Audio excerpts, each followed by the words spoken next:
ఒక అద్భుతమైన నగరం నిర్మిస్తాను. ఎంతండి అద్భుతమైన నగరాన్ని నిర్మించడానికి? 1,00,000 కోట్ల. 1,00,000 కోట్లతో అద్భుతమైన నగరాన్ని నిర్మించడానికి కావలసినటువంటి ఆర్థిక వనరులు ఆంధ్రప్రదేశ్కు ఉన్నాయా? లేవు కదా. లేకపోయినా నేను నిర్మిస్తానని చంద్రబాబు నాయుడు గారు కలలుగా అన్నారో లేకపోతే ఆశపడ్డారో నాకు తెలియదు, కానీ కొంప ముంచేశారని ఈ సందర్భంగా నేను చెప్పదలుచుకున్నాను. 5 సంవత్సరాల పాటులో నేను ఇంతకుముందు చెప్పినట్టుగా 48,000 కోట్లు ఖర్చు పెడతామని కేవలం 5,000 పైచీలు కోట్లు ఖర్చు పెట్టి గంగలో ముంచేశారు. రైతుల దగ్గర నుంచి 33,000 ఎకరాలను సేకరించారు. రైతులకు ఏం చెప్పారండి? అద్భుతమైన ఫ్లాట్లు ఇస్తామన్నారు, రిటర్నబుల్ ఫ్లాట్స్ ఇస్తామన్నారు, మిమ్మల్ని లక్షాధికారులను చేస్తామన్నారు. ఎంత చేశారండి? ఇప్పటివరకు ఇచ్చారా? 68% మాత్రమే రిజిస్టర్ చేశారు. ఇంకా 32% ఇంకా రిజిస్టర్ కాల. చంద్రబాబు నాయుడు గారు అధికారంలోకి వచ్చే సంవత్సరం అయినా కూడా రిజిస్టర్ కాల. ఎవరు మోసం చేస్తున్నారు రైతుల్ని, అమరావతిని? అమరావతిని ఎవరో విధ్వంసం చేశారంటున్నారే. అమరావతికి పేరు పెట్టింది చంద్రబాబే, అమరావతిని విధ్వంసం చేస్తుంది కూడా చంద్రబాబే. ఇది గమనించమని కోరుతున్నా నేను.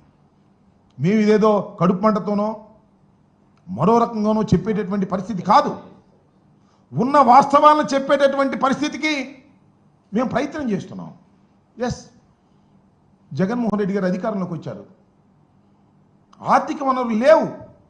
ఆ రోజున చెప్పాం, ఈ రోజున చంద్రబాబు అదే చెప్తున్నాడు. చంద్రబాబు గారు ఏమన్నారండి? సెల్ఫ్ సస్టైన్ టౌన్ అంటే ఇది తన డబ్బులు తానే సృష్టించుకుంటుంది, మనకేం పెట్టుబడి పెట్టాల్సిన అవసరం లేదని చెప్పలేదా? మేమేం చెప్పాం?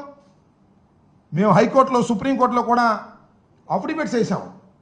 అయ్యా, రాష్ట్ర పరిస్థితి లేదు, ఇది ఆర్థికంగా ఇంత ఖర్చు పెట్టలేం, దీన్ని అభివృద్ధి చేయలేం అని చెప్పాం.